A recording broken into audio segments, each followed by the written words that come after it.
My guest today is Mitch Francis. Mitch has 40 years of experience in business. He's created and been the CEO of publicly traded and private companies. He's developed, owns, and continues to manage commercial real estate throughout the United States. Mitch's new book, Badass Solutions, details his 20 solutions for problems facing America and the world, including how to make public schools better and issues related to immigration and homelessness. I'm interested in hearing about what Mitch considers to be the biggest problems facing America, and what he proposes as solutions. We're going to talk about some of them, focusing on, as I always like to do, focus on the solution, not the problem. Welcome to my show, Mitch. Thanks, Daniel. It's great to be with you. So your one page for your book has a testimonial from Jack Canfield, who's co-author of The Chicken Soup for the Soul, right? Right. That's a pretty good pitch. I was so fortunate that Jack agreed to read a copy before we went to publish, and he really liked it so much. He sent over a foreword for the book. Well, that's wonderful. Yeah, it's good. You got to do what you got to do, and you're trying to save the world. So you're in good company with Jack. Yeah, I was real fortunate to get that from him, and that he, of course, that he liked the book so much. That's important too. So tell me why you're so passionate about this project. What made you write this book? Oh yeah, that's an interesting position. About 2 years ago, you may remember that there was a mass killing of people during a 4th of July parade in a suburb of Chicago. And a crazed young man with assault rifles killed 7 people, one of which was my brother-in-law's brother. Oh. And needless to say, the family was just devastated. And this was a wonderful guy, and I knew him well. And besides being hurt and upset by this, I left this. And I started looking around and I thought, gosh, we have so many huge problems here, and it just doesn't seem like anybody's doing anything about them. So is the assault rifle banning assault rifles? Is that how that ended up being your? That was, yeah. Okay. Yeah. So I didn't want, these are touchy topics. So I wasn't sure what order to take them, but let's talk about that, because my idea real quick, I can go both ways. My grandmother always told before, when she was alive, be careful, Daniel, they're going to want to take your guns away. So there's that constitutional thing. And then there's the other idea that, guns don't kill people. People use guns to kill people. So they'll find another way. If you take the guns away, you'll wish you had them when your life's threatened. So there's my 2 cents. So tell me what you got, what you think is the solution. Well, something, I'm not far from what you just said. It's a fine line to walk here, because I do believe in the Second Amendment. I actually have guns myself, to protect my home. But we just don't need 20 million assault rifles in this country. We're not going to invade Canada. Mm-hmm. So what actually is the solution, though? Break it down step by step, the actual nuts and bolts. All right. As I said, I think we don't need military quality weapons in the hands of civilians. And the first step is to say, as a society, as a country, we don't want this. We don't need this. Having guns is one thing, but having military weapons is another. That's not guaranteed in the Constitution. We really can't have bazookas. As nice as that might be. Although another quick thing that came to me, Mitch, and I'm sorry if I interrupt a lot as well. I want you to talk. I just have a thought. I want you to tell me what you think about this. It seems the bad people always find an illegal way to get the weapon. So if you make it illegal, I can't get it. They still can, no?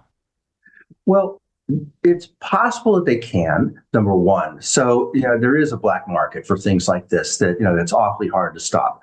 But, also, like most of these mass shootings that are done. We're having two mass shootings a day in the United States. Very often it's that somebody has an assault rifle around in their house. It may belong to their parents, and it's a troubled young person gets their hands on it. So that's illegal. That isn't Mhm. a legally ill-gotten bad guy gun issuance. That's not it. Yeah. But we So, tell me more about, because what I'm really thinking the solution is it was your brother-in-law that got killed. my brother-in-law's brother. Yeah. Okay. The Yeah. real solution we're after is how could we have prevented that, right? Mhm. So, Well, yeah, that's go what ahead. I think we've got to get rid of the 20 million assault rifles that we have. And we live in a country that we can create laws and we can enforce laws. And we have to decide as a society, what laws do we really want?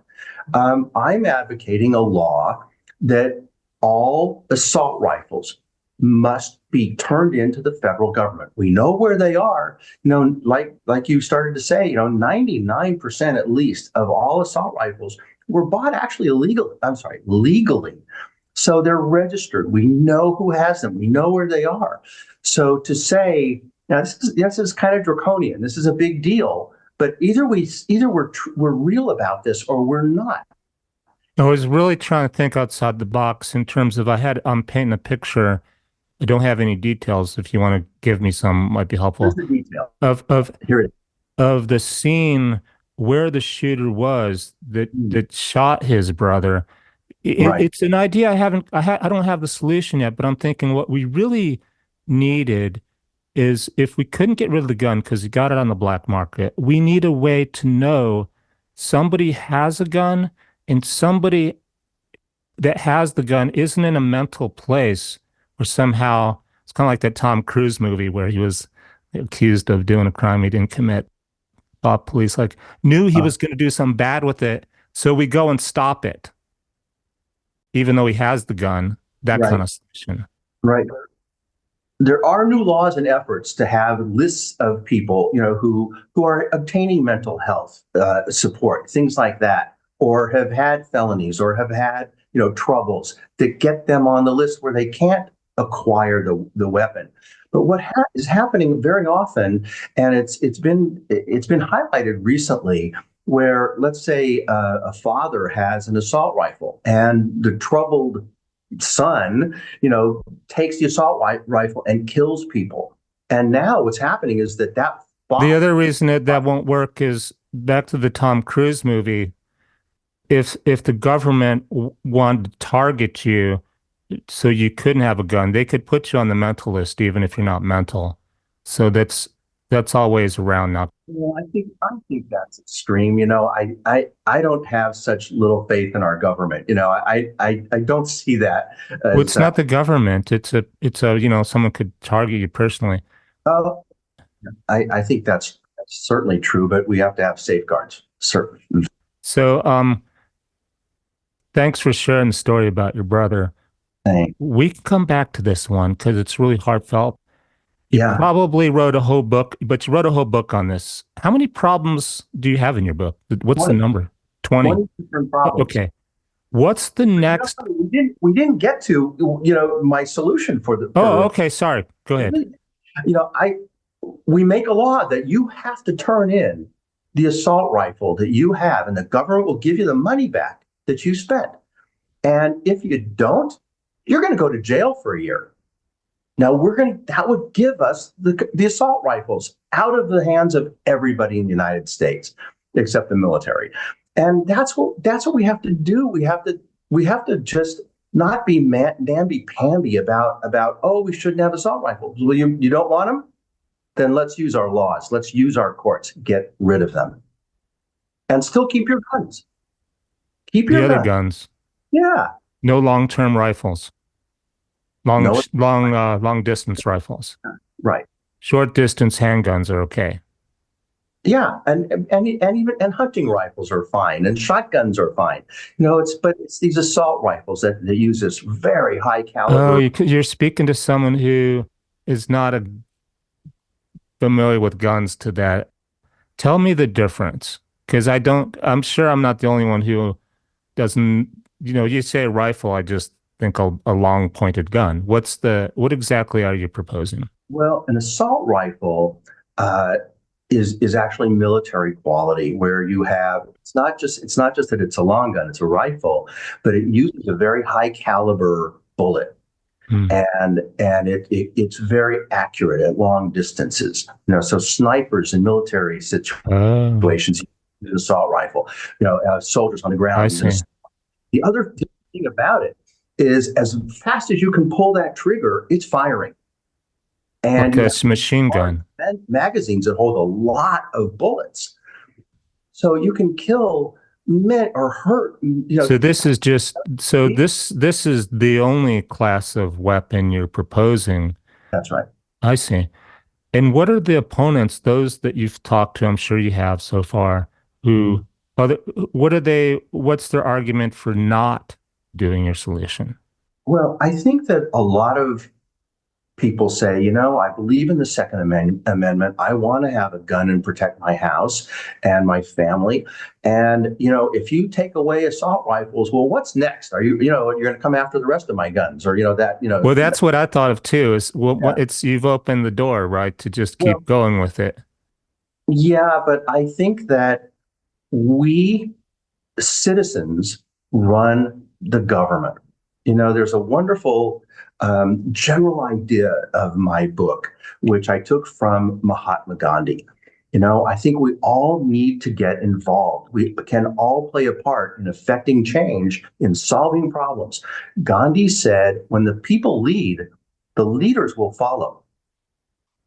So we as a community, as a society, have to say, we don't want assault rifles. They're being misused. We learned this. Get rid of them.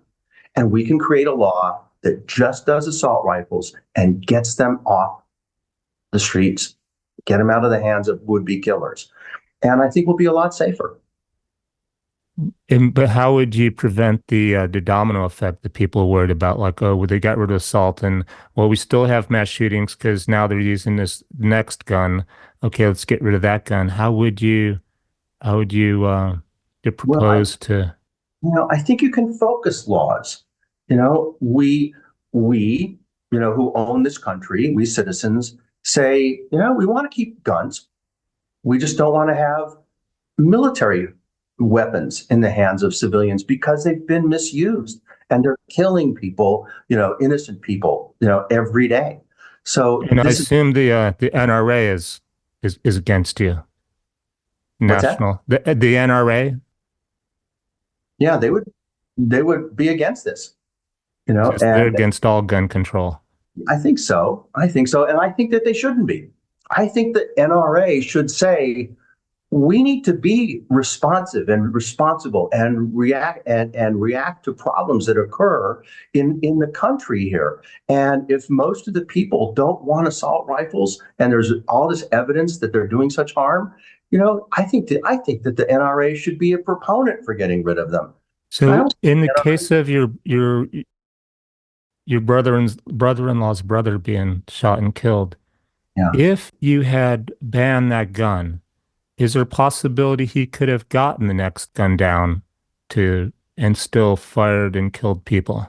Yes, but probably much fewer. If he used, like a hunting rifle that doesn't allow as many bullets and doesn't allow as rapid fire. Yeah, yeah, he So more probably of it's the class of gun we're trying to ban is rapid fire, rapid right. fire Yeah, right. to give the police more of a chance, to give the people more of a chance to go for cover. Yeah, exactly.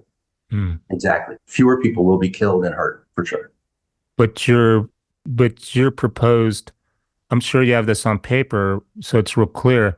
What you're Mhm. proposing is the class of gun. It doesn't have the language like rapid fire. Instead, it just says assault rifle. Right, right. Okay. I just wonder if he might have still gotten killed if they used a hunter's rifle and targeted him. It's very possible. It's very possible. And how did he get shot exactly? Just in the crossfire? I'm not familiar with the scene.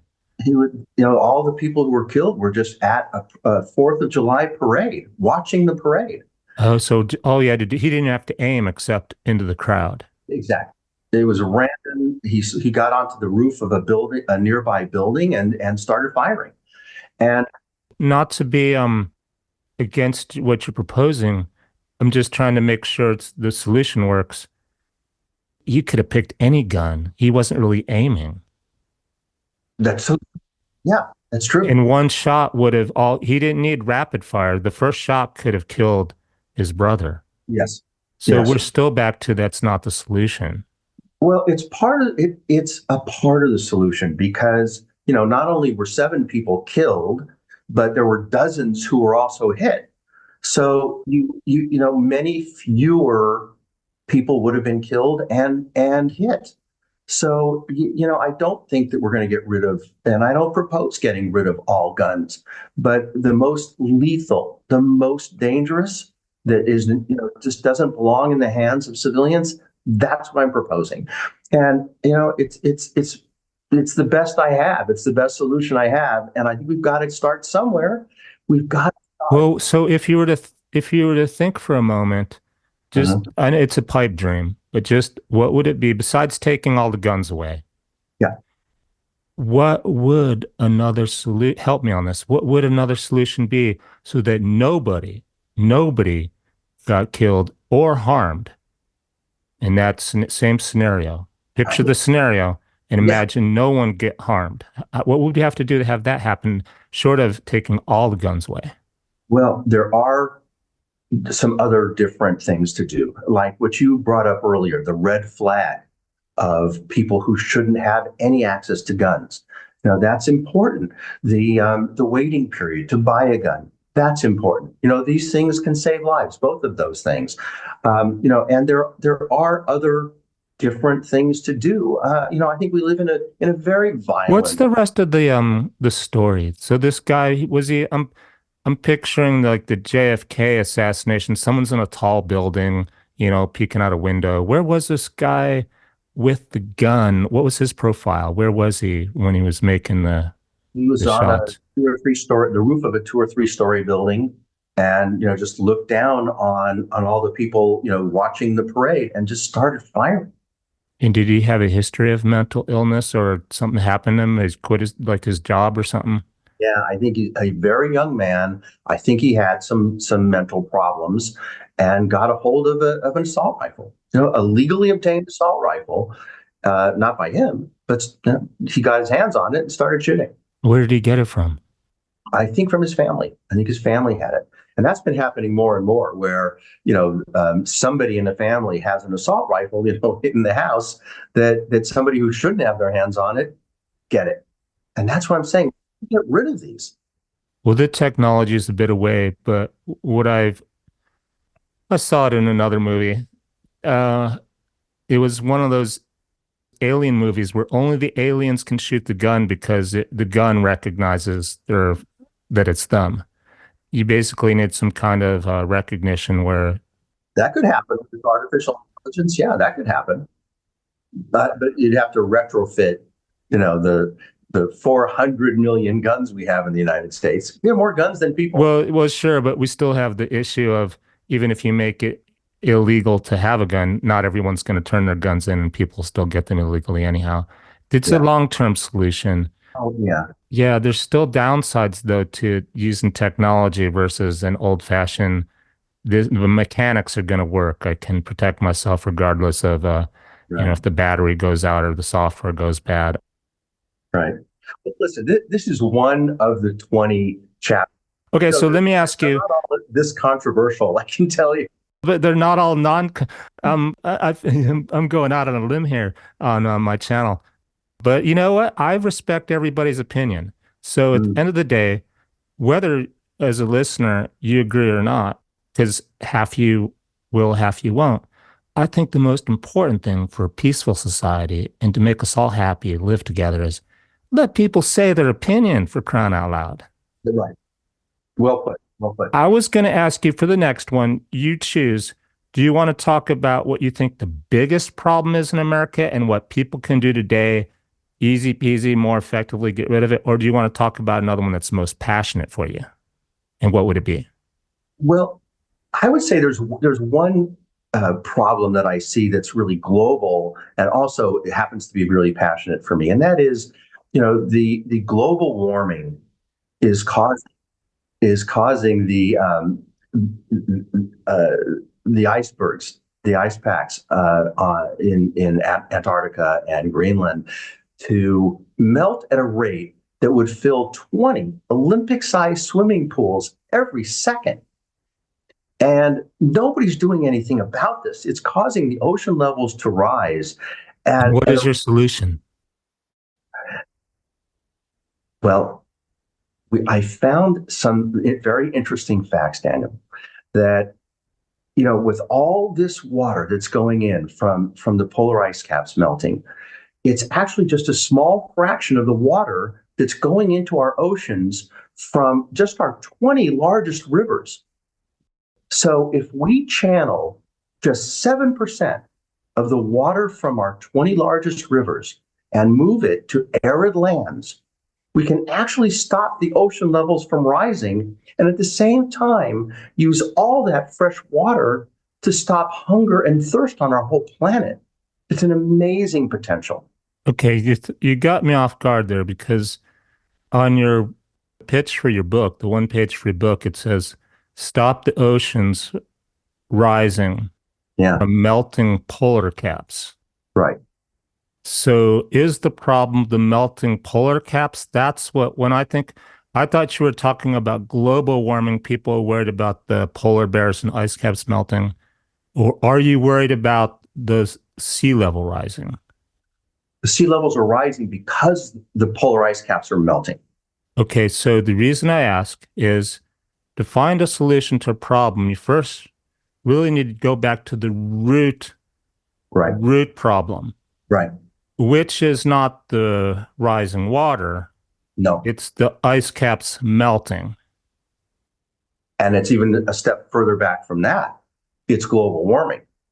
And Okay, what's causing global warming? And can we do anything about that? okay. So then to me, it seems like we should focus on finding a solution to global warming. And you're jumping to the solution is to divert the water to change the sea levels. That's like I'm not going to argue whether that's the right thing to do or not. Just the more root fundamental problem that requires a solution, in your opinion, is global warming. Right, right. And there are steps being taken to solve that. By lowering carbon emissions, doing, all of these efforts, having, solar and wind energy and electric cars and all these kind of things, Mhm. that is going to take down the greenhouse gas effect that's causing global warming. But the problem with it is it's going to take a very long time. So what I looked at is, well, while that's happening, while global warming is being attended to, and it's a very long haul, but while that's happening, the ocean levels are rising such that by the end of this century, every every coastal city and island is going to be flooded. So that's a very immediate problem that's going to cause a global socioeconomic catastrophe. So I can't speed up the cure of global warming. That's being done, but I can't speed it up. But I can say, how can we do something about this rising ocean level that's going to be so tragic for millions and hundreds of millions of people? And that's where I addressed is something that I actually can take care of. There's even a model for this. My easy peasy solution, which no one's going to want to adopt, is how about we all, this is a solution if you believe that the carbon dioxide is, using more energy Right. is causing global warming. Mhm. The solution is quite simple. Just use less energy. But nobody wants to use less energy these days. New houses have bigger fuse boxes. People Yeah. don't want to give up their internets and their phone. They want a new phone. They want a new computer, this manufacturing. And as an engineer, My process was actually the one they used to make solar panels. And I Wow. can tell you, yeah. And there have been times when I've just been in a coffee shop trying to be friendly when um, people, and mind you, I had solar panels on my house 20 years ago. Mm-hmm. Not like I haven't done the solar panel thing, Mm-hmm. but the truth is, and I've even written my senator about, we're in Arizona, why aren't we having more solar? The truth is that you can hear all this talk, solar is green. It's not.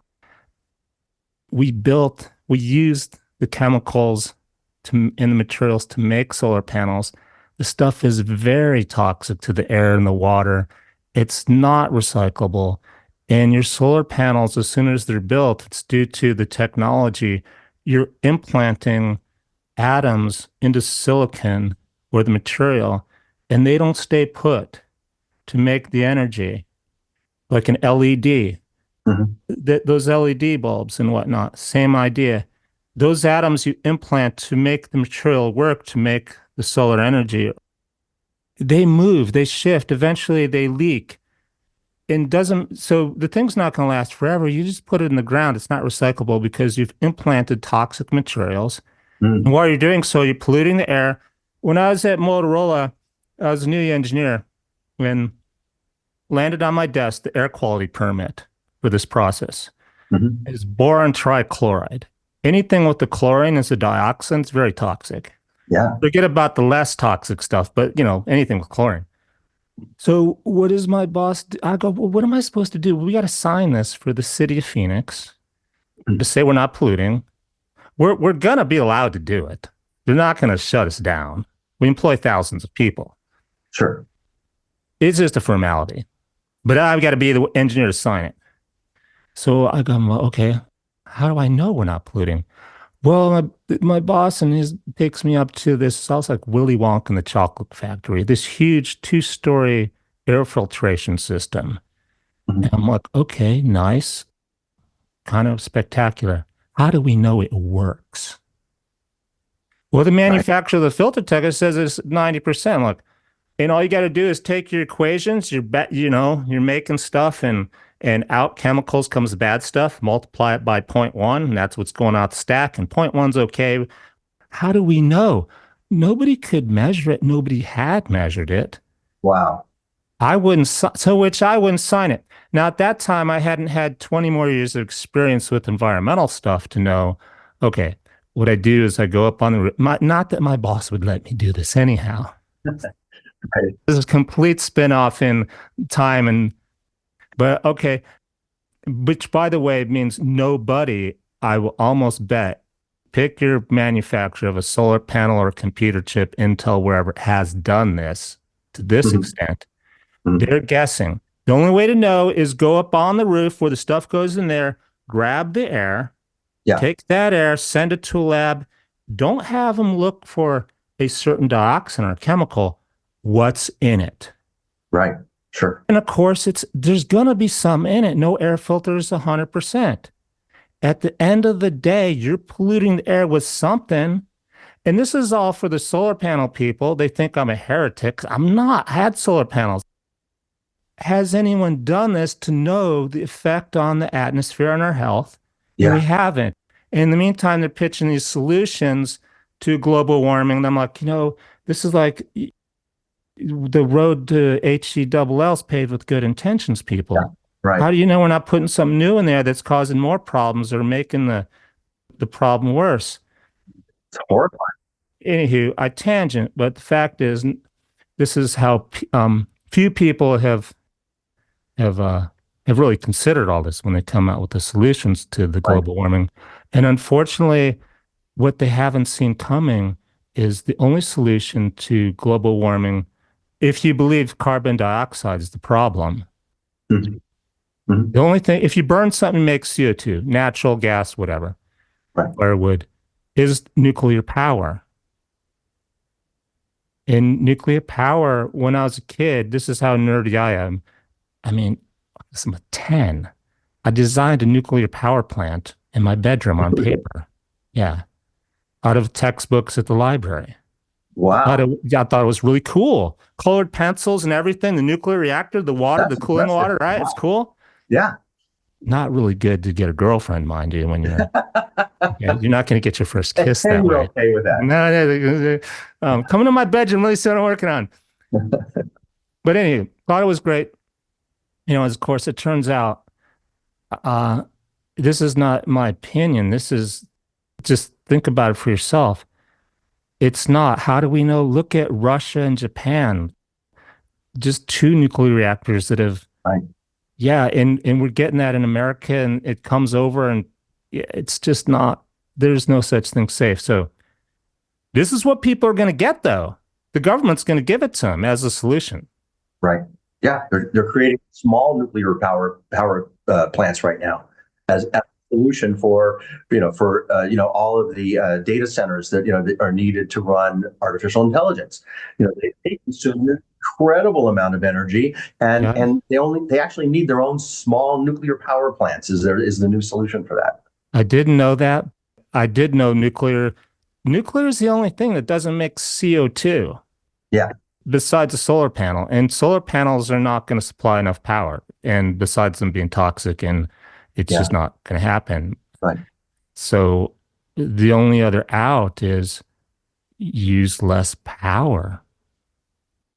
Which is antithetical to the progress of the whole world. We've got the biggest polluters are China and India in industry. They're factories. They're still using coal burning factories. They're just spewing CO2 into the atmosphere, and they're not doing anything about it. So we can leave our lights on for a shorter period of time and drive less and things like that, but it's not going to solve the problem Mm-hmm. anytime soon. And I guess that's what I was saying is that what can we do? And maybe sometimes solving the result of a problem is as good as you're going to get. And So I'll give you one other practical solution. okay, Have you ever heard of the term chemtrails? no, Lucky you. So this is another one of those. If you get drug into a conversation with somebody who believes in chemtrails, you're yeah, going to lose. Take the Mark Twain thing. Don't discuss it because you'll lose. Chemtrails are a term that more people. It's amazing how many people have heard about chemtrails. The strangers the last people you'd think to know. hmm, The idea started 20 years ago with this guy who saw the patterns in the sky when an airplane goes across the sky and leaves a contrail that yeah, diffuses. yeah, This person, can't remember his name. He started this idea that was the government or whoever was dumping chemicals on us. And his thought was, you wouldn't see this from normal airplanes, only on certain days. Most of the time, you look up in the sky, and if there's a contrail, it disappears, like yeah, your breath on a cold day. right, But sometimes these contrails would persist and turn into a big cloud of vapor. And he implanted the idea in this with people, and this spread over 20 years that the government's dropping chemicals on us. So it's called chemical trails. wow, Yeah, I know, right? So unfortunately, the people trying to debunk it would ask the weathermen, and the weathermen would go, "Oh, those are just normal contrails." He was wrong. The weatherman's wrong. This is where the conspiracy started. And yeah, where I'm going with this is actually a significant effect on global warming, hmm, airplanes. What's yeah, happening is the weatherman's wrong because it's not condensation like your breath on a cold day. It's sublimation. These airplanes are flying at an altitude on a given day. The weather changes all the time in the atmosphere, where the atmosphere at that altitude is both super cold, like hmm, your cold breath, hmm, and super saturated already with vapor to the point where and it's not even the exhaust from the engine. This is another thing the weatherman, why did you ask the weatherman? Should have asked an aerospace engineer. It's yeah. not the exhaust causing it, the vapor on the breath. It's the wingtips causing compression. You see it right off the wingtips. Yeah, Yeah. So that air is getting like a surfboard or like a boat, a wake from a boat, the wake yeah, from a boat, a really fast boat. and it's compressing the air, which has a lot of vapor and is already cold, into Mhm. ice crystals, which Sure. then it's like a freezer without an automatic defrost. Once you have something frozen, all the other vapor starts attaching to it and building into, and it's basically artificial ice clouds, Mhm. cirrus clouds. Yeah. So there's a report, it's the aviation in the global atmosphere, where it discusses contribution to climate change from water vapor and these contrails, which are forming clouds. Because on those days where these clouds forms from airplanes going through the sky, Mhm. number one, clouds hold heat, so it stays warmer, and there's Mhm. reflective. So their solution, real quick, because you're my guest and I want to give you time to talk.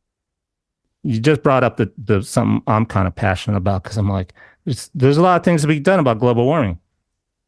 Their solution, because there's solutions, Mhm. is just have the airplane change altitude. There's a patented process that the FFA could implement. The airlines don't want to do it because, again, as an aerospace engineer, you know that you want to fly high enough to where you get rid of your drag. So there's no Right. drag. You can go fast. Right. You can only go so high to where you And keep that's burning more turbulent. and more fuel. So Yeah. there's a sweet spot.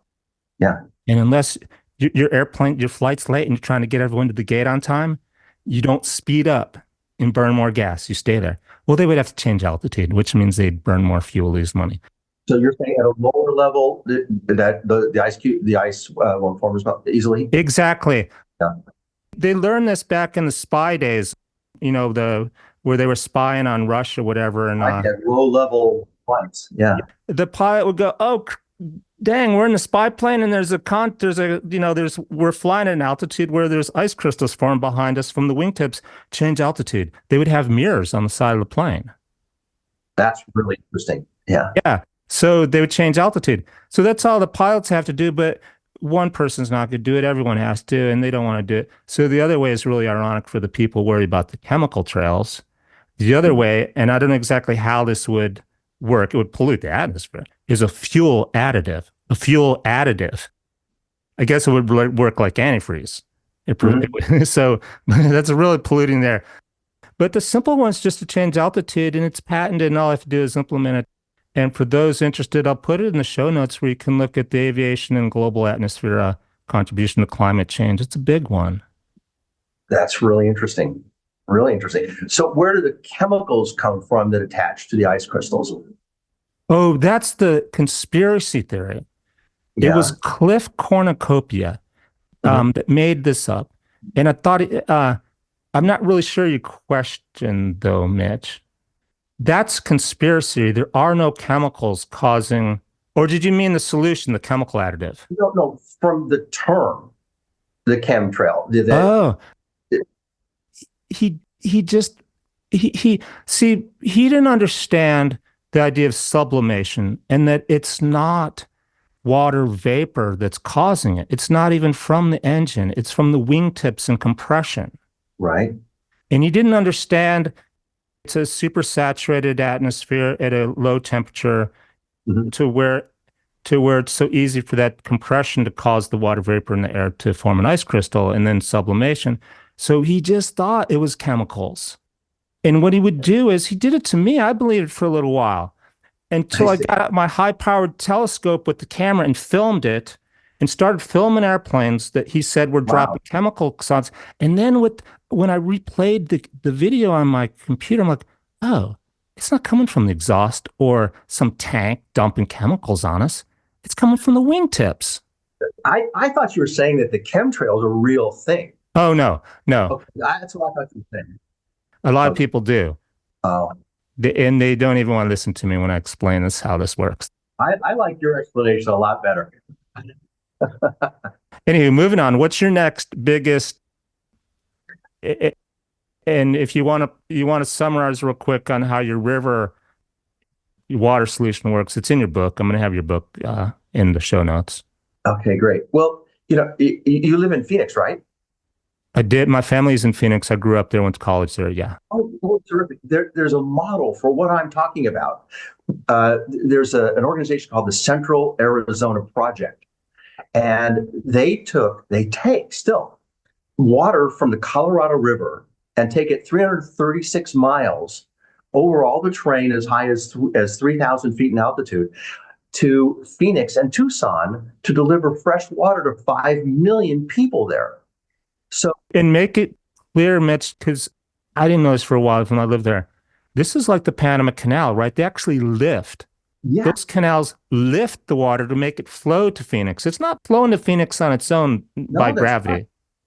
No, that's exactly right. But I'm saying this is a model for what I'm trying to do is to move just 7% of water from the 20 largest rivers and channel it just like you did to give your parents water to arid lands and let those arid lands be irrigated, provide fresh water to people. This could, not just lower, stop the ocean levels from rising, which will, it's an immense. Now give fresh water to people as well. Use that water. I understand better now. Yeah, prevent more water from going into the ocean. Exactly. Well, a lot of Exactly. people would love that because there's water wars in Arizona on who gets enough water. They want to keep all the water. Legally, they have to let it flow downstream in the Colorado River. There are really big fights over who gets the water. They would love your idea. Yeah. Let me tell you, the world over, it comes down to water. And how many places, do you see, or how many, people in just, terrible conditions do you see on the news every week, of people starving and not having water and having to carry water far to their homes. And water is, what we need to exist on this planet. And there's a shortage of fresh water. But you know what? What's stopping that solution from being implemented, besides it being a lot of work for you to pick your battles, and you got 20 of them here in your book? Well, something that's interesting. I've never heard anybody talk about this. And when you brought up Jack Canfield, who wrote Chicken Soup for the Soul, he's very involved in global warming and ocean levels and oceanography and all this kind of thing. And that's what excited him actually so much about my book. He said he's very involved and he's never heard anything proposed like that and thought it was really viable, doable. So I would here's think your biggest opponents are going to be back to the attorneys and the natives, the Indians, the people, the farmers, all fighting over water to begin with. I think some has to get, speaking of Arizona and the Colorado River, I think they want some to get down to Mexico because Mexico, by the time it gets there, there's no water left. They're upset. They want the last drop. Well, it's so interesting, Daniel. Here is this massive, massive amount of water from the melting ice caps that right now is going to hurt the planet. It's going to hurt people. And now we're saying, look, here's all this extra fresh water that we can actually use. So this is a two-pronged solution. It not What's only, another river? Would it be in Africa or South yeah, right. America? The biggest river by far is the Amazon in South America by far. So you're And proposing to keep that Amazon water from getting to the ocean? well, only 7%. Oh, how'd you come up Only with 7%? 7%. If I've done the math, and the amount of water that's going into the oceans by the melting polar ice caps, that number is only 7% of the water going into the oceans from the 20 largest rivers. It shocked me, honestly. It really did. So if we just move that amount of water out of those rivers, now if we move it from a lot more rivers, it's much smaller. So if we expand this, instead of just 20 rivers, we do it from 100 rivers. And now we can do it by only moving like 2% of the flow of water. So it's a really good solution that's very doable, and I think it's critically important. But it also stops hunger and thirst on our planet. This is a big thing. So what's the next problem you want to talk about? The biggest or most passionate one? Well, I would say the debt. Oh, wonderful. That's what I would pick too, only because I have my own opinion about this. You go first. All right, we'll do battle. No, we'll share opinions. Remember, we respect everyone's opinion. I agree. I agree. I like that. So, just to set the stage a little bit, is that the US is $35 trillion in debt, and it's growing by another $1 trillion every 100 days. That problem is just bigger than we can ever pay off by increasing taxes or lowering expenses of the government. It's already 7 times bigger than all the annual income going to the federal government in taxes per year. So it's a hole we can't dig out of. We've got to solve it. Especially after the pandemic when the government was sending everybody checks every week. Right. Right. Yeah. And businesses, and but you can argue and say, look, the government saved the country. The government stepped up and said, people are going to be stuck in their homes. They need money, for living expenses. Businesses need to not fold, and they need to be supported. And the government was there. And I have to tell you, I'm appreciative that the government stepped up, but it added to this deficit problem terribly, just terribly. So how do we solve it now? And I actually have a way to completely immediately pay off the entire U.S. debt and ensure that it never happens again. What is So, that? for most of the history of the United States, we were on what was called the gold standard. And the gold standard was a really interesting concept. It said that the government could print money, print dollar bills equal to the amount of gold that it had stored at Fort Knox. And it was a really interesting concept. So you've got the assets to write not checks, but give people paper money. Yep. And there was a point in time where Americans were actually even able to exchange paper money for actual gold. It was that pure of an exchange. So we went away from that in the Nixon administration. We got off the gold standard, and I think that was kind of the beginning of deficit spending. The Congress started realizing, well, we can just spend money. We don't have to have it in gold in back of us, and that's how this kind of just kept spiraling out of control. So in accounting. So what's your solution when you say just go? So in accounting, there's assets are that are not just cash or gold. You have in the United States, we have vast lands that the country owns. We have minerals under there. We have oil reserves. We've got planes and ships and buildings and schools and hospitals that the U.S. government owns. These are actually assets, not just the gold. And they're hundreds of times more valuable than just our gold reserves at Fort Knox. So in accounting terms, I came up with, instead of the gold standard, the asset standard. And here we have the ability under the asset standard to do the same thing we did under gold standard. We can write checks, literally write checks to people and companies and countries that the U.S. borrowed money from. We can send a check to China. China effectively loaned the United States $1 trillion. We send China a check and your Aunt Betty, and we say, thanks very much. Here's the money that you loaned us. We're paying it back. Now, the question is, will they deposit it and will it clear? Well, the first question that came to my mind is, where's the money coming to write that check? Where does that money come from? All right. So the Federal Reserve Bank is the central bank of the United States. That's not true. What? Well, let's get this correct. Or are you certain? My understanding is the Federal Reserve is actually not a government entity. It's a private collaboration of private banks. And technically, the Constitution only allows the Treasury, America, to print money, which is why when you look at a dollar bill, $5 bill, $10 bill, whatever, and it says it's the Federal Reserve, it says this is legal tender, but it's actually technically not money because only the government can print money, and the Federal Reserve is printing money. And then they're making up the interest rate and stuff as if the government actually had any control. The government doesn't. Federal Reserve's private. It's not private. Yes, it is. The Federal Reserve, Yes. you can't buy stock in it. It's private. It is a It's government entity. literally private. But moving on, because I don't want to get stuck in an argument about it. All right.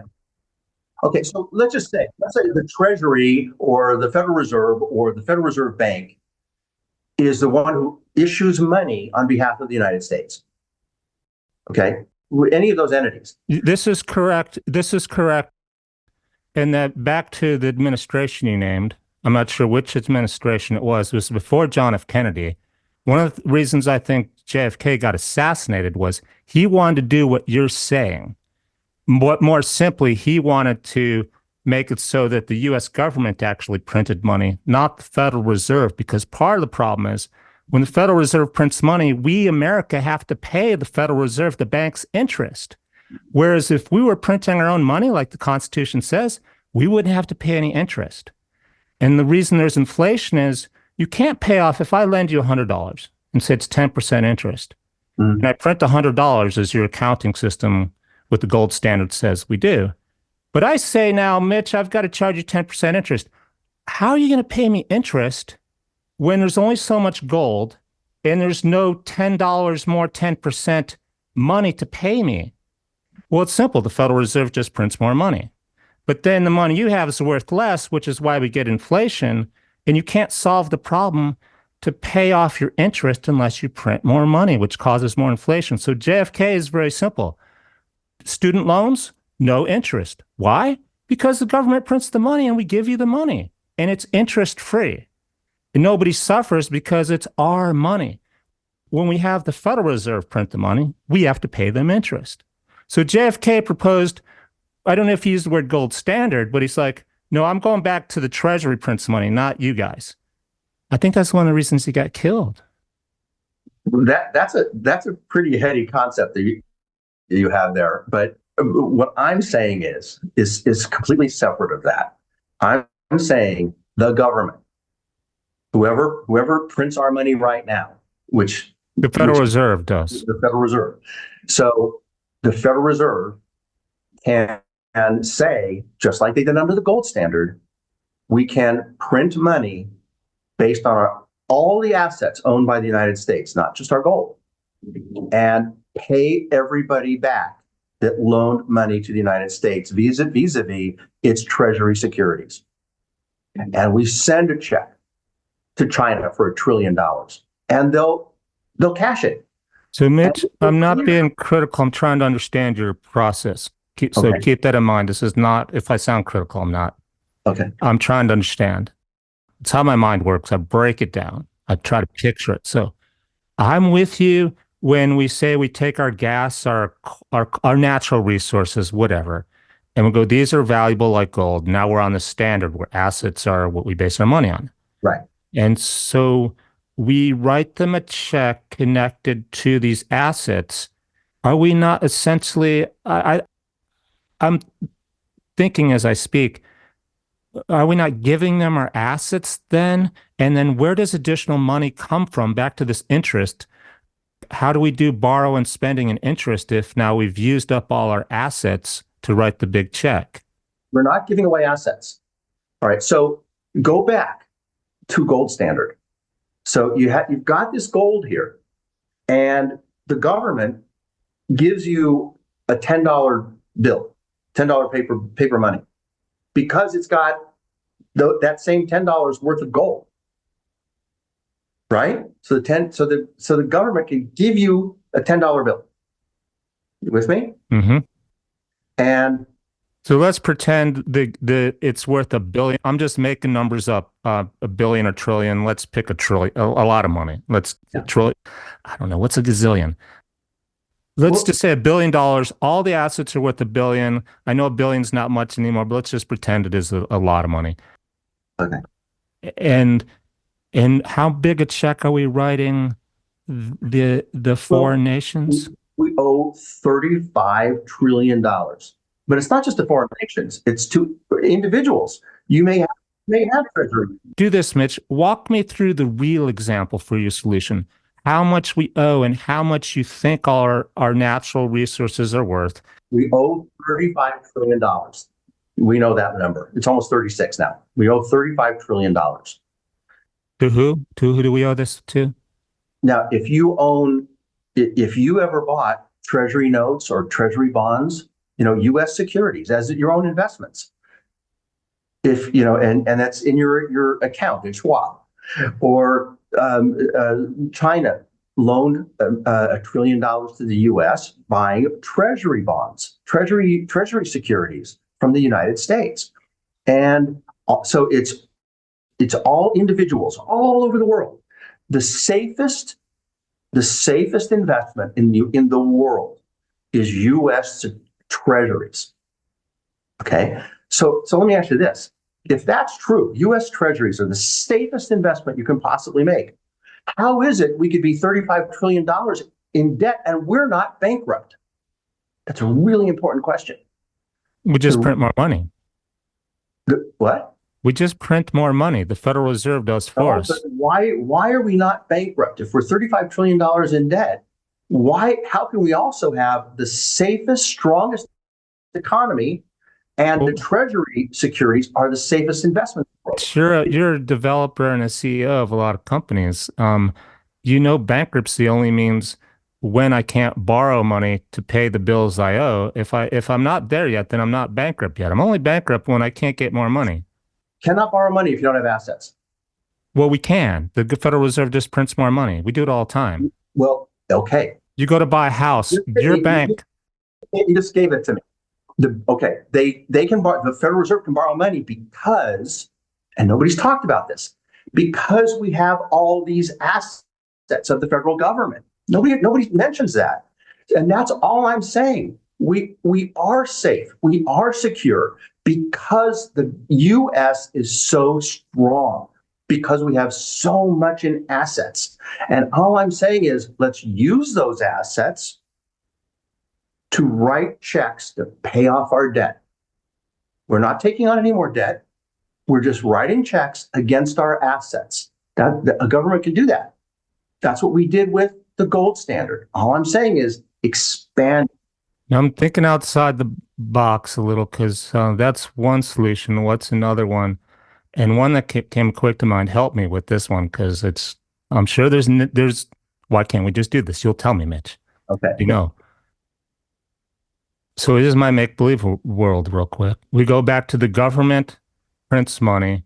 And right now, a lot of people don't know that, and this is true. It's a Federal Reserve banking law. When you get a credit card and you apply for, you get, say, $10,000 credit card, the government, the Federal Reserve, nobody has an asset behind that. Your asset is your signature. They turn your signature into money. It's called monetarizing your signature. It's a legal Federal Reserve banking law. It's credit. My fantasy world is where they're not allowed to do that. You should own that money yourself, not your credit card. It's your money. It's your signature.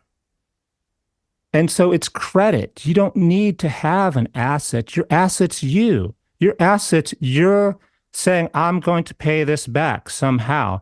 No, I think your premise is wrong. No. Say it again. Your premise is wrong. When you apply for a credit card, they look up your FICO score.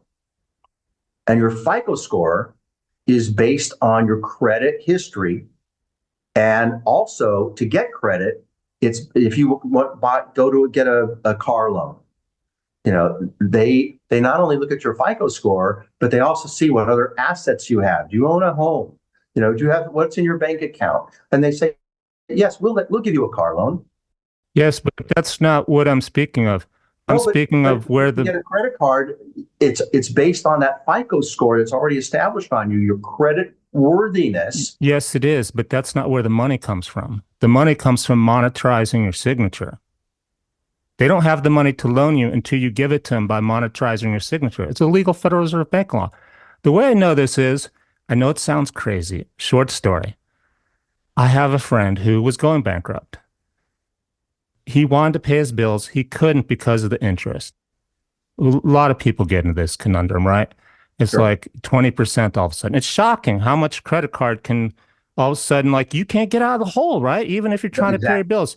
So he Right. had a business, like a lot of businesses. He was having a rough time. Well, he wanted to pay his bills, he couldn't.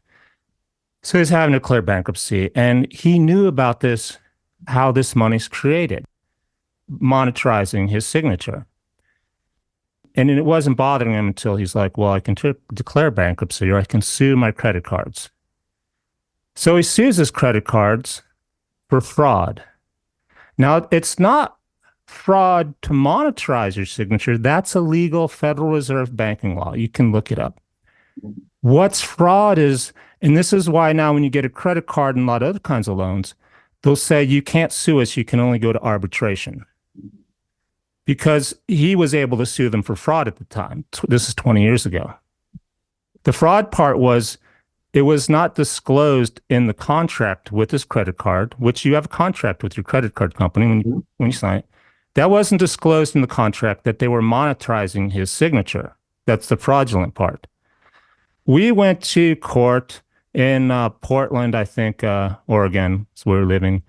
And the first credit card, all of his credit cards, by the way, realized this was, they were going to lose that battle, except for Citibank. Citibank's on the phone with the judge because Citibank's not going to drive down to from the corporate office to actually go to court because they're like, this is ridiculous. This is a pipe dream. This is like silly. But my friend knew all the banking laws, and he's like, Judge, this is the banking law. This is fraud. And Judge's like, oh, you're right. And so the Citibank attorney asked for, to prolong it, went back and they settled. Now, mind you, they still ditched him on his credit card, his credit score, as you say, et cetera, et cetera. And he had to fight to get that reversed. But that's where the actual money comes from. And most people, even working for the bank, even the vice presidents for the bank, my dad was one, even as vice president, he's giving loans, commercial loans. He doesn't even understand how it really works. But that's where the money comes from, your signature, which makes sense because it's credit. The downside is the interest. If they had monetized his signature, fair deal. That's how the world, that's what we need to operate with. That's my credit. Turn my credit into money. Now I make a mistake, I give up, give me a bad credit score, I'm out of the game.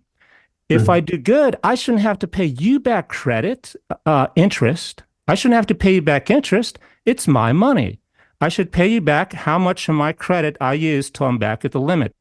That would eliminate the interest, would eliminate inflation, and would eliminate a lot of debt because our debt's increasing as we have this interest on money that's made up from people that are private, not our own government, not our own people. All right. Well, I really disagree with your premise. I just disagree with the basis of your premise that your turn. I respect your opinion. That you're saying that the money comes from your signature, and it doesn't. Your signature is only you're agreeing to the terms of the debt of borrowing, and the money comes from the institution you're borrowing from, and they get it from raising money from investors, from doing their own business operations. So they get money and then loan it to you. They either loan it to you in the form of paying, your credit card charges, and then you pay them off over time, in the credit card example. But the money didn't come from your signature. They may have collateralized it, but that's really what you're doing. You're collateralizing your own good credit.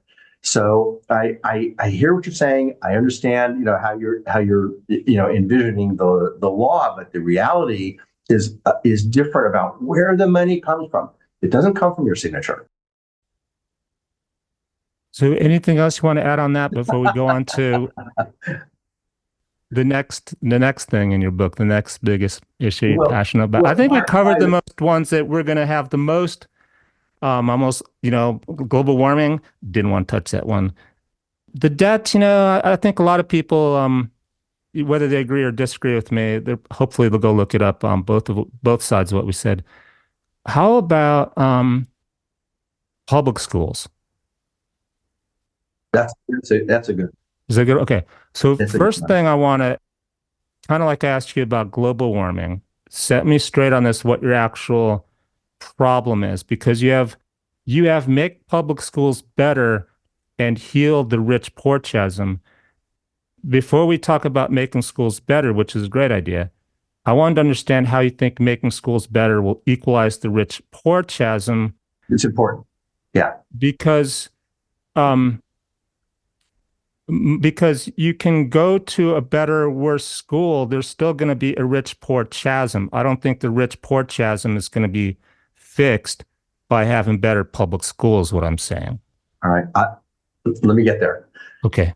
All right. So I think that the biggest promise of the United States is equal opportunity. And the founding fathers had this incredible structure. And it's incredible, it was an idea. And it was a wonderful idea that the United States would be founded on this free democratic society where everybody had an equal opportunity. And What does that mean, equal opportunity? I'll get there. That we all start at the same starting line. They came from a system where there was a landed aristocracy. There were people who own lands and titles, and that kept going down generation to generation, and they oversaw the people who were working on their lands and controlled their lives. And they moved away from that, and they said that we want this society where anybody with ability can succeed, and that the Mitch, real quick, you're an example, maybe or maybe not. You're a successful business person, own a lot of real estate. Tell me, it's certainly true, right, that you don't even have to go to school to make money to be rich. So the rich poor chasm again, sorry to interrupt again, but how is it even logistically you could say you need to go to school to be rich and make money? you don't have to, but your odds are a lot better. The better educated you are, the better chances of success you have. And all I'm saying is that the really wealthy in our country send their kids to private schools. And Yeah, they do, which is another thing. I'm like, it's not going to be fixed if we have better public schools wait, I because haven't gotten there. I haven't gotten there.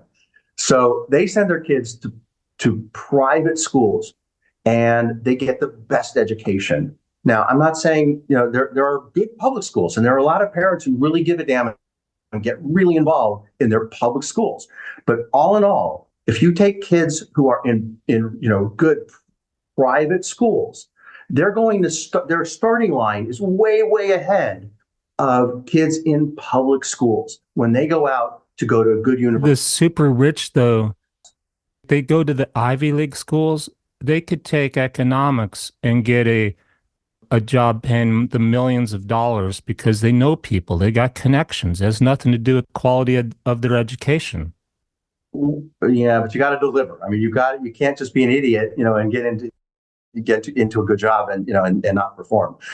But here's the thing, that the founding fathers put this huge importance on public schools, that was our common ground. And what we've done is taken the people who are the wealthiest and the most influential out of public schools entirely. Their kids aren't in public schools. They don't care. So I'm saying, and this is gonna knock you off your seat, I'm saying I think we should make private schools illegal. You have to have your kids in public schools. Bring back the people who have the most money and influence in our society and get them involved in making public schools better. You know what? On actually, I of course would disagree with anything so absolute. You're infringing on my right, decide whether it's a solution or not. But what I really appreciate about that solution, Mitch, is by because my intention with what I do is make the world a better place. Yours is too. You have a book on how to solve problems. Yeah. What I see the benefit of making a private thing illegal is it's presupposed that those people in the private are smarter, more educated, come from a better, environment. It's kind of like what interracial segregation, desegregation, by implanting those people into the to the less, people that can't read, right? They're inspiring them, they're educating them. That's the solution to a better, um, not the Exactly. actual education, but getting the people together and teaching them, mentoring them. Yeah. If nothing else, it seems like it ought to be a requirement for at least a year before you go to a public school, a private school. You should have to go to a public school for at least a year, something like that, so that those other people can learn from you, and you can learn from them as a private school guy. I can Mhm. learn too. Oh, this is the real world. This is why there's problems. I can help these people, or I can ignore them, and I can just be rich and call the police if they're bothering me instead of actually trying to pull them out of the gutter. But listen, as long as the rich can keep putting their kids ahead of most others, by going to private schools, we have this rich and poor chasm, the haves and the have-nots. So I'm saying if you just take that opportunity away and put all that energy, all the money, all that energy, all that influence, all that care that kids get a great education, but it's going to be everybody. How much better are we? It seems like a pretty easy solution, really. That's a one sentence solution, right? Unlike the rivers and the Nile and the Yeah, it's a little Amazon and more the succinct. global Yeah, warming. Yeah. yeah, And but it's pretty darn bold. I've Well, never it's heard just anything like anything where to me, it's just the principle of you're telling me what I can and can't do more as an American, and more than, what it good or bad for people. But I guess if it's that big of an issue for society, then that's how it is. Okay, what do you want to talk about next? that. But that's the easy solution. I'd have to think about that still, but That's a really good one. I I see think. a middle ground where kind of like going to Europe, the private schools, the wealthy people, they send their kids to Europe for a year in college. You should do a year at least, if nothing else, compromise a year in a public school, because I'm sure if they had to even do a year, they would focus more attention on Mhm. what's happening, right? Yeah, but if you can't even go to private school, we're going to be better off. And I think it's going to make the country last longer. I think this rich poor problem that we have is dangerous for the country. We've got people. We're not very far from revolution. People who have nothing. Have nothing to lose. I hear you, and today it's just when I start to feel stressed about, I don't know, anything, life, work, money. I'm like, I think of some inner city kids or people, mothers, single mothers, trying to stay off welfare, work a couple jobs and bad housing, with mold and crime. I'm like, man, I'm good. I got no problems compared to people that I don't even know what I'm so lucky and blessed. Like yeah, I give thanks for my position, even though I didn't go to a private school. So long as we're doing good. I think how do you feel? I feel good I respect your opinion. Am I coming across okay?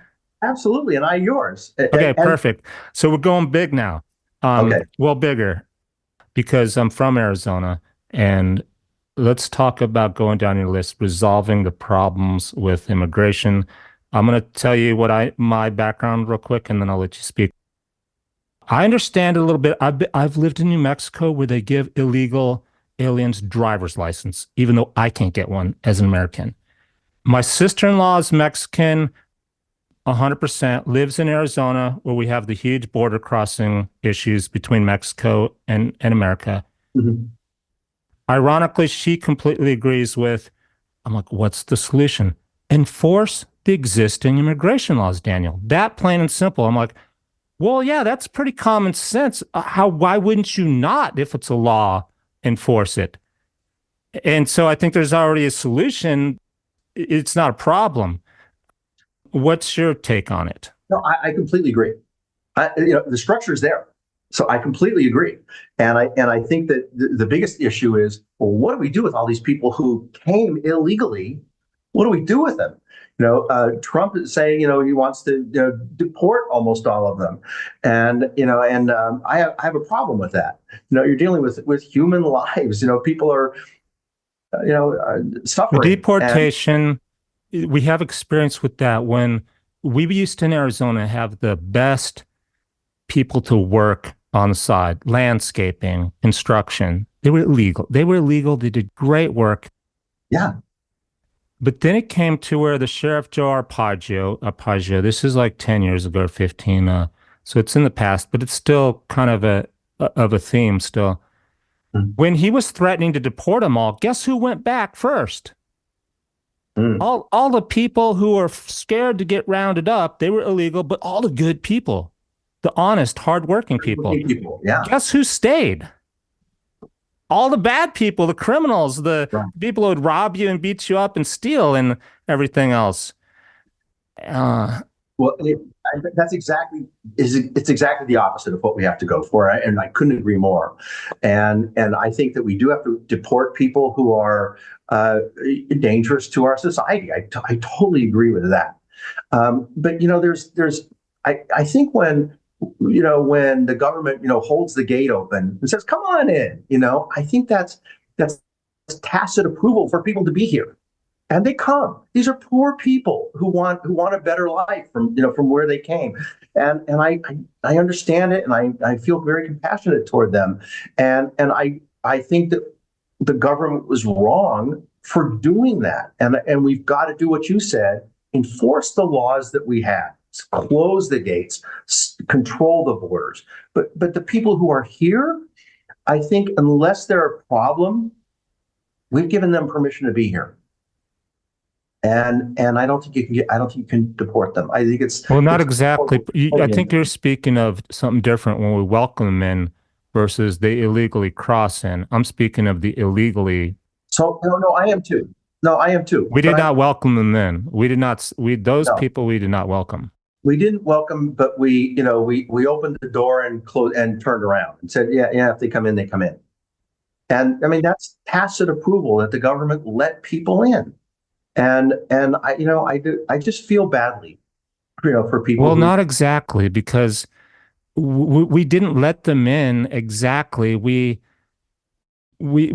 in this like we're still in this debate. Like some people will like enforce the existing laws, and others are no, don't build a wall. That's communist.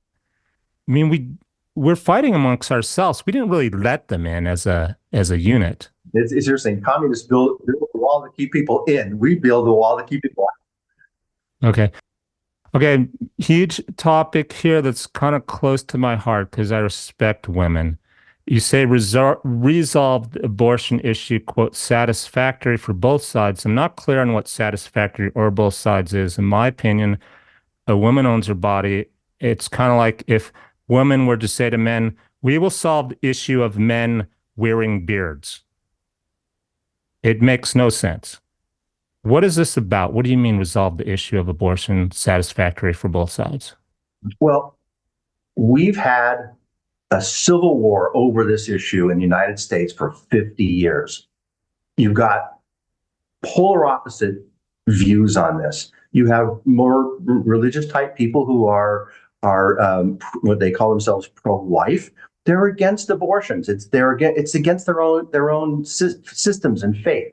Then you have other people who are, my body is my body, and I don't want anybody telling me what to do about it, and I don't care. If I want to get an abortion, and in the ninth month of gestation, I should have the right to do that. And consequently, we've never been able to resolve this. And you know what? We're not going to resolve this because there's no compromise. And I found an amazing statistic, Daniel. Well, real quick, when you say resolve, I'm an engineer, brain works. What's the problem that needs resolving? The question of abortion So that's not a problem, that's a in our country. question.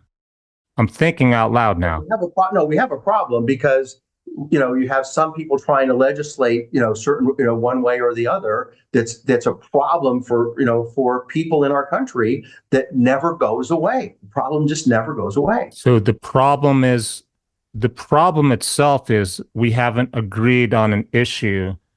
No one's ever going to, no one that listens to this podcast isn't agree with you or I 100% on, they're going to pick your side or my side back and forth on everything. It's Well, not possible. We wouldn't want a society where everybody agrees um, on everything. we need a society that looks at the big problems and are willing to compromise. Remember that word? Willing to compromise to have peace. And I'm telling you, I found a piece of data that is amazing. The Centers for Disease Control came out with a statistic that 94% of all abortions occur in the first 15 weeks in gestation.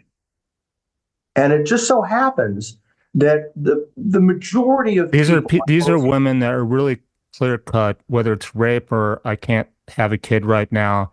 They do not want to have a child. It's clear as all abortions in the United States, 94% occur within the first 15 weeks. okay. Only 6% of abortions are later than 15 weeks. And then if you say, well, in that 6%, if you say, that can be reduced by allowing a longer period of time for rape and incest. So it would be even fewer. Well, so your solution isn't a yay or nay. It's to compromise. It's to come up with a compromise. A time frame. And there are people on both sides. I think the majority of people on both sides, and even a lot of the people who are really at extremes, are willing to say, I don't want it, I don't like it, but I could live with 15 weeks on both sides. To me, it seems that the people who really have the problem with this are those that abortion is totally wrong, period. They're not going to want to compromise, Mitch. No, I agree with you. So we have these fringes of people who are extreme, and they say absolutely no abortion at all. And then the other extreme is you have the right to have an abortion, period, anytime you want it, up to the time of birth. I will give you credit on this compromise issue because it reminds me of Jack Kowarski, the doctor who would help people kill themselves. Yeah. And they're like, that's illegal. So just Right. because it's your body doesn't mean you have the right to kill yourself. Debatable. I'm just saying this is how society currently writes the laws, whether I agree with them or not. So That's there right. is some, in terms of that compromise, some legitimate, it's kind of legitimate in that you go, okay, it's just not good for your health to have an abortion. It might kill you or hurt you. Like medically, it's not ethically moral for me to allow you to do that to yourself at a certain. So it's not really compromise. It's kind of, there's more to it than that, than just But it requires compromise by the voters, by the citizenry of our country. And we can say, look, let's get past this issue. It's either going to never go away or we're going to have a compromise. So if we agree, what is the problem though, again? So my position, the problem is I respect women and people in general and animals and living things. And I think a woman, I kind of respect her. I imagine, it just, if it was me, I think people should have the right, kind of in general, not men and women, to choose. Well, I happen to agree with that, but I'm not of a religion where having any abortion goes against my religion, against my faith. So I'm not on that side. Yeah. But I'm on the side where I also see that I don't agree with waiting to the 9th month. But how do you propose to? So I think it does come down. I think it comes down to a time frame. Okay. So here, our own Centers for Disease Control came out with the fact that most women can find out they're pregnant and decide what's best for them in their lives and have something done if they want to have something done within 15 weeks of gestation.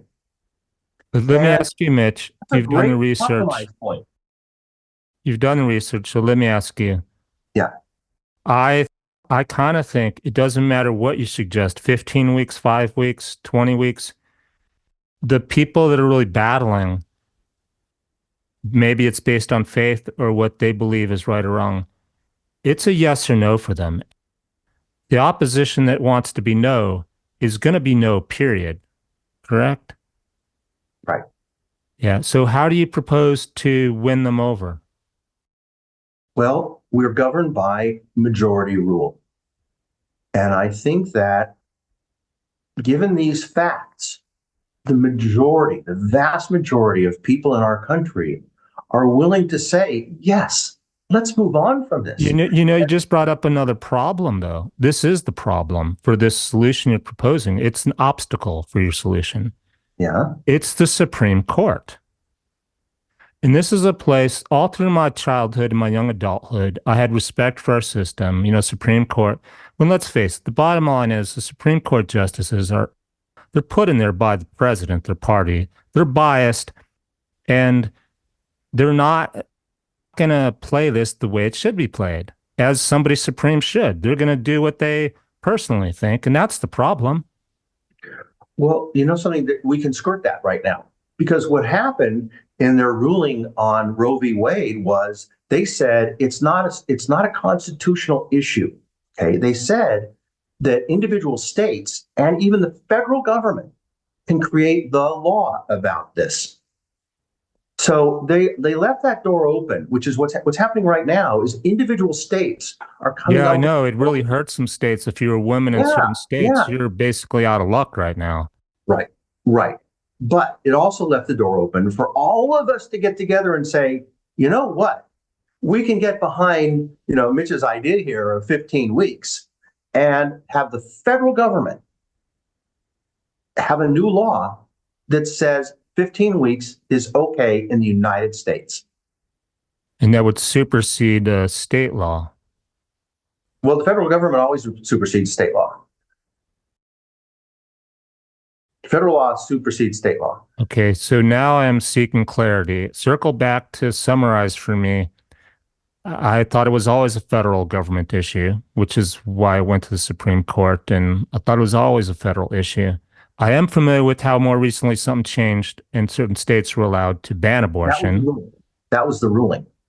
But now you're saying now you're saying to rescind that and make it no, so they can't do a state by state. It should go back to the federal government.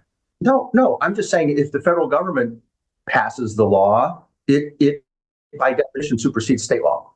So what you would have is the 50 states, 40 of them ganging up to tell the other 10 who made abortion illegal. No, you can't do that. State. I think it's by individual voters.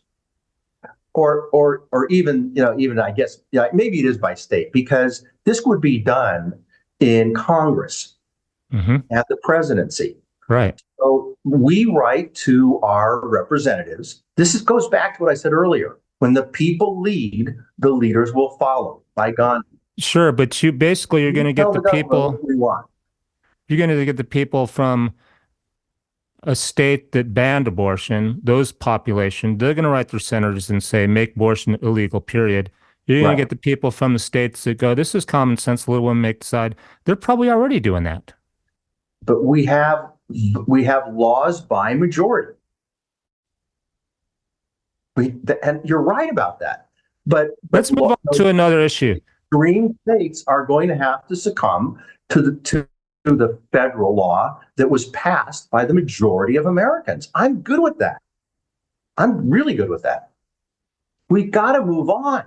We just can't, drown in problems forever that never get solved because nobody will compromise. So I think I got 8 of them here out of your 20. Which do you want to do? How about this is a quote from I think it's it's a bullet point from your book. House and treat the homeless, addicted, and mentally ill at a very low cost. How do we do that? Okay, we've got this is quicker. Nice. Right now, we have about 500,000 people who are homeless in the United States, and actually, it seems like most of them are at my freeway exit. But uh, we have 500,000 people homeless, and it's a huge number. It's an awful number. How many people are suffering in our country? But let's look at it through some different lenses, and that is that the the population of the U.S. right now is 335 million people. So 500,000 people represents only 17% of 1% of our population. It's tiny. The percentage of people who are homeless in our country is really small based on the size of our population. And that's good news because we can look at it with some different perspective to say, well, what will it take to get these people the care that they need? They're suffering horribly. How do we house them, feed them, give them medical care, give them mental health care, give them retraining, give them food, take care of people to hopefully integrate them back into society if they're capable of it, or take care of them if they're not? We can never be a great society if we don't do this. If we don't, That assumes they want to be helped. I know a lot of homeless people that do not want to I be understand that. told what to do, Right. and they just want to be left alone. Well, you have some situations, in several parts of the country now, where the government is saying, and because I think the people are saying, you don't have a right to sleep, in business, in the doorway of businesses, on benches, on the sidewalks, in front of buildings. You don't have that right. You don't have the right to urinate and defecate on the streets of the United States. If we have a place to house you. If we don't have a place to house you, yeah, So it'd unfortunately. be kind of like a jail, but not a jail because basically you'd be arrested for being homeless. You give it two, three No, times. you're using extreme verbiage. I don't think it's rested. I think it's helped. Well, you can't help them because they don't want to go. Yeah, yeah, They you don't can. want to go. You I've can. done this, Mitch. I've dropped off blankets and sleeping bags in the freezing cold in the winter at shelters. Yeah, And I've looked at two guys across the street. It's freezing. They could die. right, I gave them the warmest sleeping bag, the North Face. They were all so happy. Like, we just don't want to go in there and we just don't want to go be part of that. We want to just, they were peaceful. They were right, peaceful. They right. just didn't want to do the thing. I If you don't arrest those two and make them go, arrest them, they don't have to go. They're not going to go. right. Well, believe it or not, California recently came out with new law that allows the government to force people off the streets and into care, into housing, and into mental health, actually, if necessary. And Mental health, if I may interrupt, is a big factor because it took me a long time to really, really realize that. Because when you're talking to some of these people, it seems like they're threatening or not a little in their mind. They're not, right, which got them into that place in the first place. The right, unfortunate thing is, Mitch, I have firsthand experience with this with a friend, is the care we have for the mentally ill is that can't afford health care, don't have health care, get arrested, whatever. It's really shoddy because there's some laws, for example, that say you have to take these meds and you have to take this high dosage. Well, that high dosage makes me feel bad, sleepy, old. I don't like it. It doesn't work. Is there something else I can take? Nothing that's approved. And you must take this high dosage, otherwise you're in contempt. And that's not right either. And no, they're stuck on, okay, do I take the drug that they make me take, or do I break the law, not take it? If I don't take it, I'm a mess. Just the mental health care part of the homeless right. situation, I think is 50% of the issue. Well, it is, and it's a really big problem because another part of the problem is that a lot of people, and this is very common with people who have mental problems, they don't think they have a mental problem. Of course not. That's why it's And a mental illness. People who yeah, There's a lot of people listening, Mitch, that don't understand this. They think crazy people know they're crazy. I'm sorry to No, use the word crazy. Um, the way they behave, the way they act, they speak, yeah, they don't know that. And some of them don't even like it. When they do recognize it, they can't help it. no, no, they can't help it. But they also don't want to be labeled as having a mental illness, and they don't want to be treated for a mental illness that they don't think they have.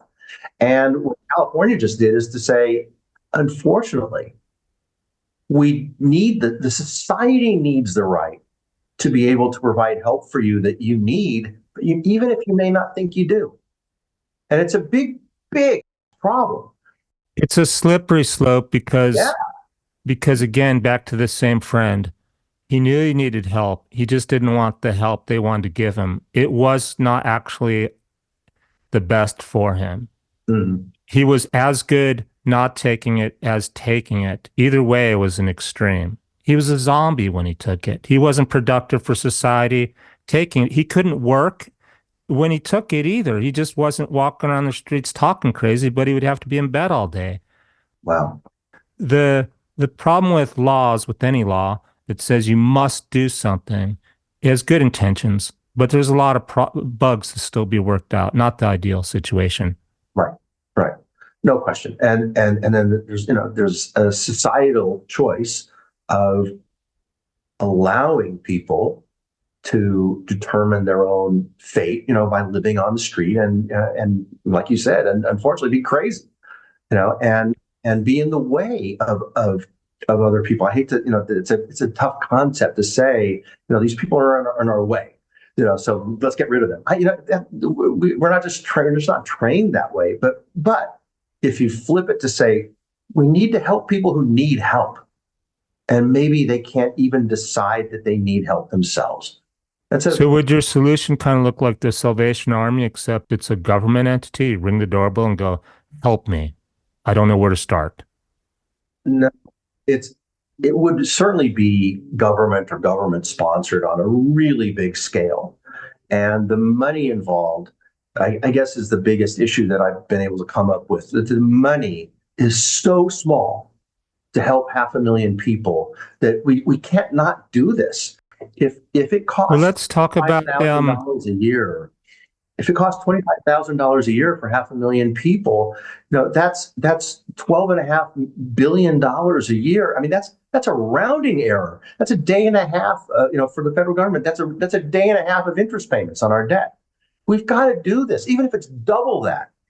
let me play devil's advocate too. I think it's a great solution, but I'm going to tell you what probably some of the opposition would say.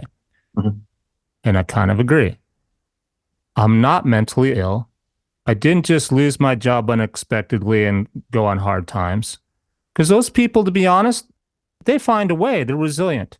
There are Mhm. a lot of people who just don't want to work. They want to drop out, dumpster dive for their food or panhandle. And now you're saying that if I'm one of those, I'm pretend I'm one, I'm like, oh, but if I ring that doorbell legally, the state has to give me a bed to sleep in and food and a phone, maybe. And oh, this is pretty cool. I like this. Maybe, Yeah. maybe. And meanwhile, me, I got to go out and work for a living. I'm kind of like, you know what? I paid for my phone. And man, you got a nicer bed than I do, or a nicer whatever phone than I do. It's brand new. What do you say to that? Well, clearly, the second goal, beside getting people out of the street, is to get them back into society. And the people who can work and be productive on some level, yeah, you got to get them out in the world and be part of the society, not part of the you know Hmm. the group that we're having to support. And you've got to do that. And I think your point's very well taken. That you don't want this to be a living choice for So, people. so you have a That's wrong. timeline, let's say in a year or 6 months. You ring my doorbell, you come in, I give you food, I give you a phone so you can get a job. But what happens 6 months or a year later when like time's up and I haven't got a job and I'm just talking on the phone and playing talk, whatever all day, not actually getting a job. What happens then? You put them back out on the street? It's a great question. That's a great question. But I do think that you have retraining A lot of this is about training people to work and putting them in positions to work. And I think the or else thing that you're bringing up, maybe the or else is that you have something like a communal farm organization like kibbutzes in Israel that you move people to, so you don't move them back on the streets. You have them go into a farming community where they have their job to do, or you have them even doing military jobs. Not frontline military jobs that take great training and dedication and all that, but there's a lot of support. You remind me of my brother. He's a CEO at a big corporation.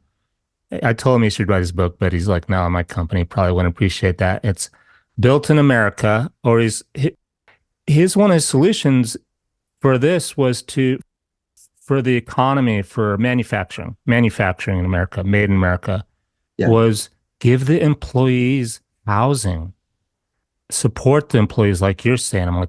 He's like, yeah, bring the homeless in. We'll train them, made in America. We'll get them off their feet. That would be great. But again, there are these homeless people, they do not want to work, even the non-mentally ill. So they want to sleep on your yard and poop in the street. I don't see how you can change their mind. Well, because we as a society say, no, that's not one of the options you have. Okay, so Russia and China, tell me about this, because I'm going through my whole book. Why would somebody buy my book? There's nothing left. Okay. Well, we've spent a lot of time, so it's fine with me. I only had this in healthcare left on the short list anyhow. Is there anything else you'd like to talk about? Your book will be in the show notes. That's the badasssolutions.com. And I'm sure there's a lot in there that you haven't. It's on Amazon. It's on a website of bad-asssolutions.com. And I hope people Oh, you see, there's government size, there's taxes, there's wars, there's elections, there's ending gang and drug crime. I'm just getting started. There's a lot of other things in it. Yeah, there are a lot of things. So I'm hoping that people read the book and get passionate about one or two of the solutions and actually get involved. That's my hope, is that they get involved and make change. Mm-hmm. Tell other people, join organizations that are of that direction that you're interested in, contribute this idea, to those organizations, write to your representatives, get other people involved. And that's what I'm hoping. And we're going to have change if that happens. And what's your top battle you're picking? Is it gun control, back to that hit home, or what's your top? My top one, I think, might be to stop the ocean levels from rising, because I think that one. You did seem very passionate about that one. Yeah, I think that one portends, the biggest problem to the planet and to people, but also offers the best solution for the most people. So I think that one. Nice. Well, good talk, Mitch. Yeah. And thanks for respecting. Yeah, you're very bright. You're very bright. You're kept me on my toes the whole time. Yay. Have a great day and good luck with your book and everything else, your global warming causes. And I'm sorry about your brother-in-law's brother being shot and killed. Very kind of you. Thank you. Thanks for having me. This was interesting and fun. Thank you. Have a good day. You too.